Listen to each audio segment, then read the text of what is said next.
నిజంగా అంబటి జోయిరెడ్డి గారు మనతో లైవ్లో ఉన్నారు. జోయిరెడ్డి గారు గుడ్ ఈవినింగ్ అండి. గుడ్ ఈవినింగ్ అండి. జోయిరెడ్డి గారు మీరు వింటున్నారు కదా, ఏదైనా కానీ 1000 రోజులు పూర్తయిన వేళ కాంగ్రెస్ పార్టీ అధికారంలోకి వచ్చి తెలంగాణ రాష్ట్రంలో 1000 రోజులు పూర్తయిన వేళ బీఆర్ఎస్ నాయకులు వర్కింగ్ ప్రెసిడెంట్ కేటీఆర్ గారు సెప్టెంబర్ 2 నుంచి వారం రోజుల పాటు తెలంగాణ రాష్ట్ర వ్యాప్తంగా 1000 రోజుల కాంగ్రెస్ సంచలన పేరుతో వంచన అంటే నయవంచన పేరుతో బాకీ కార్డులను పట్టుకొని ఇప్పటి వరకు వారం రోజుల పాటు ప్రతి గ్రామానికి మండలానికి విస్తరించేలాగా పిలుపునిచ్చారు. బాకీ కార్డులతో అంటే తెలంగాణ గవర్నమెంట్ ఇప్పుడున్న కాంగ్రెస్ గవర్నమెంట్ బాకీ ఉంది ప్రజలకి అని 6 గ్యారంటీలలో విస్మరించారు. ఒక 2 గ్యారెంటీలే మిగిలి ఉన్నాయనేది కాంగ్రెస్ పార్టీ చెప్తుంది. ఈ నేపథ్యంలోనే లేదు మొత్తం విస్మరించారు. రైతులకు కావచ్చు, లేకుంటే యువతకు కావచ్చు, మహిళలకు కావచ్చు, ఎవరికి చేసింది ఏమీ లేదు, పేరుకు మాత్రమే అబద్ధాల కోరిక ముందుకొచ్చారని ఆరోపిస్తున్నాయి. నిజంగా ఎలా చూడొచ్చు? నిజంగా కాంగ్రెస్ పార్టీ 1000 రోజుల పూర్తయిన వేళ వాస్తవానికి ఆ తెలంగాణ ప్రజలకు సరైన పాలనే అందించిందా, లేదు అంటే నిజంగానే మాటలతోటి మాత్రమే ముందుకు వచ్చి ఆ మాటల మూటలు మాత్రమే ఇవ్వడం జరుగుతుందా? స్వతంత్ర టీవీ వీక్షకులకు అదేవిధంగా ప్యానెల్లో ఉన్న వారందరూ కూడా నమస్కారం. రాజమౌళి గారు, కాంగ్రెస్ 1000 రోజులు అయిపోయింది, అది ఒప్పుకోవాల్సిందే, జరిగిపోయింది. 1000 రోజులలో కనీసం వాళ్ళు ఇచ్చిన మాటలలో ఉచిత బస్సు అనేది ఒకటైతే క్లారిటీగా నడుస్తూ పోతున్నది. ఆ తర్వాత కొన్ని రుణమాఫీలు కూడా 75 to 80% చేయడం జరిగింది. సరే, కేసీఆర్ గారు అప్పుడు ప్రభుత్వం బీఆర్ఎస్ ప్రభుత్వం ఏదైతే నోటిఫికేషన్లు ఇచ్చి ఉద్యోగాలు ఇవ్వలేనియో ఆ ఉద్యోగాలు కొన్ని మాత్రం ఇవ్వడం జరిగింది. ఇంకా చాలా ఇవ్వాల్సిన అవసరం ఉన్నది. అదేవిధంగా కొన్ని చూసినప్పుడు పర్వాలేదు, అంటే చెప్పిన మాటలలో 6 గ్యారెంటీలు అన్న కాడ కనీసం 2-3 అమలు జరుగుతున్నాయి. కానీ అది 100% జరిగింది మాత్రం ఒకటే, ఉచిత బస్సు. ఇట్లా చూసుకుంటూ పోతే ఫస్ట్ కేటీఆర్ గారు ప్రజలకి ఒక ఆన్సరబుల్గా ముందుకు రావాల్సిన అవసరం ఉన్నది. ఎందుకంటే మీరు చెప్పేది కేటీఆర్ గారే వస్తున్నారు లైన్లోకి అని చెప్పేసి చెప్తున్నారు కదా.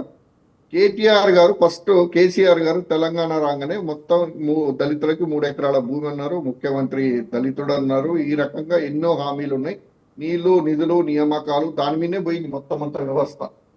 కానీ ఇక్కడ చూసినప్పుడు ఏం జరిగింది మనకనేది మనం ఆలోచిస్తే అక్కడ ఏది కూడా అమలు జరిగిన పాపాన పోలే. లక్షల కోట్ల అప్పులు మాత్రం జరిగినాయి, వాళ్ళ కుటుంబం మాత్రం బాగుపడ్డది అనేది మనకు క్లారిటీ ఉంది ఇక్కడ. ఎందుకంటే మనం మాట్లాడే మాటలు కాదు, నిన్న మొన్న కాగు కూడా కొన్ని నివేదికలు తీసుకుంటే ఆశ్చర్యకరమైన విషయాలు బయటకు వస్తా ఉన్నాయి. నిన్నేదో జిహెచ్ఎంసీలో మున్సిపల్ శాఖ మంత్రిగా ఉన్న 313 కోట్లు ఒకటి బయటకు వస్తుంది. అదేవిధంగా కార్ రేస్ లేదంటే అది ఏం జరుగుతుందో చూద్దాం. ఇంకా చూసుకుంటూ పోతే 60,000 కోట్లు ఏమైనా అసలు రాష్ట్ర ప్రభుత్వం అప్పు తెచ్చింది బ్యాంకులలో నుంచి, 60,000 కోట్లు ఎక్కడ ఖర్చు పెట్టారు, దేనికి ఖర్చు పెట్టారు అనేది ఇప్పటివరకు లెక్కలు లేవు. అది ఏంటిది అనేది తేల్చాల్సిన అవసరం ఉన్నదని కాగు రిపోర్ట్ చెప్తున్నది.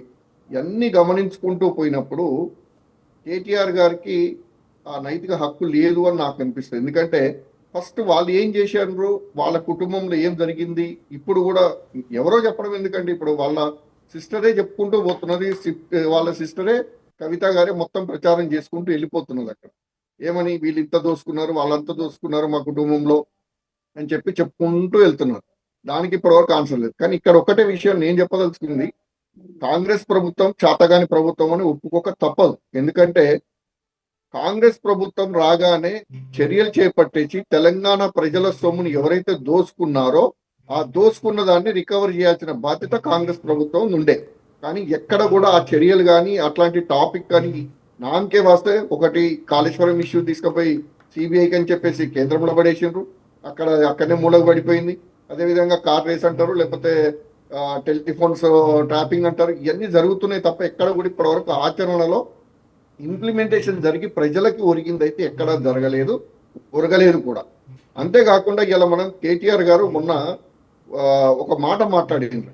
ఏమంటే ఇక్కడ తెలంగాణలో కుల మతాల కోసం కొట్లాడుకుంటున్నారు, మంచి స్కూళ్ళు లేవు, మంచి ఎడ్యుకేషన్ ఇన్స్టిట్యూషన్స్ లేవు అని చెప్పేసి మాట్లాడుకుంటూ తన కూతుర్ని యూఎస్లో ఏదో జాయిన్ చేయడానికి పోయేటప్పుడు సంథింగ్ జరిగింది మాట్లాడి. అది నాకు చాలా బాధాకరం అనిపించింది. ఎందుకంటే తెలంగాణలో స్కూల్స్ ఉన్నాయా లేవా అనేది జగమెరిగిన సత్యం. మీ పాపను ఎక్కడైనా జాయిన్ చేయించండి, తప్పులేదు. కానీ తెలంగాణలో మంచి స్కూల్స్ ఉన్నాయి, ప్రైవేట్ ఉన్నాయి, గవర్నమెంట్ ఉన్నాయి. కానీ కులాల వ్యవస్థ తీసుకొచ్చింది ఎవరయ్యా అంటే టీఆర్ఎస్ బీఆర్ఎస్ ప్రభుత్వం. ఎందుకంటే అంతకుముందు గురుకుల పాఠశాలలు ఉన్నాయి, సోషల్ వెల్ఫేర్. అదేవిధంగా ఉమ్మడి ఆంధ్రప్రదేశ్లో మన మండలానికి ఒక స్కూల్ చొప్పున అవి ఉన్నాయి. ఆ తర్వాత గవర్నమెంట్ స్కూల్స్ ఉన్నాయి. కానీ ఇక్కడికి వచ్చిన తర్వాత బీసీ అని, ఎస్సీ అని, ఎస్టీ అని, మైనార్టీ అని ఈ విధంగా స్కూళ్ళు స్థాపించేసి ఒక్క బిల్డింగు లేకుండా కూడా స్కూల్ స్థాపించింది ఎవరయ్యా అంటే బీఆర్ఎస్ ప్రభుత్వం, టీఆర్ఎస్ ప్రభుత్వమే. కానీ అక్కడ విడదీసింది ఎవరండి? వాళ్ళే. అన్ని రకాలుగా విడదీసి పబ్లిక్లో చిన్నప్పటి నుంచే మొలకెత్తే విధంగా. ఇప్పుడు ఆర్ఎస్ ప్రవీణ్ గారు ఇంత మాట్లాడుతున్నారు వాళ్ళ పార్టీలో ఉండి, ఆయనే ఒక ఇన్స్టిట్యూషన్ అండి, వాళ్ళే ఒక పేరెసో సేరెసో ఒక సంస్థ పెట్టుకొని ఎన్ని రకాలుగా వాళ్ళని మోటివేట్ చేసేసి ఇలా కులాలను విడదీసేసి మనుషుల్ని విడదీసి భారతీయులను విడదీసి పాలించింది వాళ్ళ పాలన. కేటీఆర్ గారు ఏ ఉద్దేశంతో మాట్లాడినరో ఏ ఆలోచనతో మాట్లాడినరో కానీ అది తన తప్పుగా భావించాల్సింది ఆయన. ఎందుకంటే అది విరమించుకోవాలి. ఎందుకంటే భారతీయులం అనేది గుర్తుపెట్టుకొని మాట్లాడాలి తప్ప కులాలు మతాలు అని చెప్పేసి ఈ విధంగా పబ్లిక్ ఇంకా కూడా రెచ్చగొట్టకపోతుంది. ఇవాళ ఈ బాకీ కార్డుని పట్టుకొని పోవడానికి యువతను రెచ్చగొట్టడానికి ఒకటే ఒక రీజన్. ఇప్పుడు కాక్రోచ్ అనేది వచ్చిన తర్వాత కొద్దిగా యువతలో ఆలోచన విధానం మారిపోయింది. ఆలోచన విధానంతో వాళ్ళు రోడ్ల మీదకి ఎక్కుతున్నారు, నిలదీస్తున్నారు అనే ఉద్దేశంతో యూత్ని రెచ్చగొట్టేసి ఏదో చేద్దామని అనుకుంటున్నారు. కానీ ఇలా బీఆర్ఎస్ వాళ్ళని కానీ కాంగ్రెస్ వాళ్ళని కానీ నమ్మే పరిస్థితిలో లేరు. ఎందుకంటే అంత ఈజీ కాదు వాళ్ళ నమ్మకం. బాగా ఆలోచన చదువుకున్న వాళ్ళే ఇప్పుడు రోడ్ల మీదకి వస్తున్నారు కాబట్టి ఆటోమేటిక్లీ అది జరిగేది ఇద్దరికి కూడా నష్టమే. ఇంతకుముందు మన రాకేష్ రెడ్డి అన్న ఎమ్మెల్యే గారు మాట్లాడుతూ 7 లక్షల కోట్లు 8 లక్షల కోట్లు వాళ్ళు అప్పులు చేశారు, వీళ్ళు 3 లక్షల కోట్లు చేశారు అని చెప్పేసి అన్నారు. కేంద్ర ప్రభుత్వంలో మనం గమనిస్తే అండి రాజమౌళి గారు 55 లక్షల కోట్ల రూపాయలు 60 సంవత్సరాలలో కాంగ్రెస్ ప్రభుత్వం కావచ్చు మిగతా ప్రభుత్వాలు అప్పులు చేస్తే మోడీ గారు వచ్చిన తర్వాత 1,50,000 కోట్ల అప్పులు చేసింది మన భారతదేశం. అసలు ఎక్కడికి పోతున్నది? భూములు అన్నారు. మీరు గమనిస్తే ఆదానికి 1 రూపాయి చొప్పున, ఆదానికో అంబానికో 1,00,000 రూపాయల ఎకరానికి 1 రూపాయి చొప్పున 1,00,000 ఎకరాల్లో ఏదో భూమి లీజ్కి ఇచ్చినట్టుగా తెలుస్తుంది. ఇవన్నీ మనము ప్రజల్లోకి పోయి నిజాలు మాట్లాడుకున్నప్పుడు తెలుస్తూ ఉంటాయి. కానీ ఎక్కడ కూడా ఇది మాట్లాడకుండా మేం చేసిన, ఇప్పుడు నా వెనక ఎంత చీకటి ఉంది, నా ఈపు నాకు కనపడట్లేదు అంటే నేను చేసిన తప్పులు కూడా చెప్పుకొని మేము చేయలేదు, మేము ముందు వస్తే చేస్తామని చెప్పండి, తప్పులేదు ఇక్కడ. కానీ మేము అబద్ధాలు చెప్పుకుంటున్నాయి. ఇంకోటి ఏంటంటే కాంగ్రెస్ లో ఎప్పుడు ఉండేదే, అది ఇంకా ముందు కూడా ఉంటూనే ఉంటుంది, ఎప్పుడు జరిగేది ఇది. ఎందుకంటే వాళ్ళల్లో వాళ్ళు కుమ్ములాటలే ఉంటాయి, వాళ్ళు దోసుకునే తీరు. ఏ పని ఎక్కడ కావాలన్నా ఏ ప్రభుత్వంలో కాకపోయినా కాంగ్రెస్ లో అవుతుంది అంటే వాళ్ళ లంచగొండితనం అక్కడ కనపడుతూనే ఉంటుంది, క్లారిటీ అది.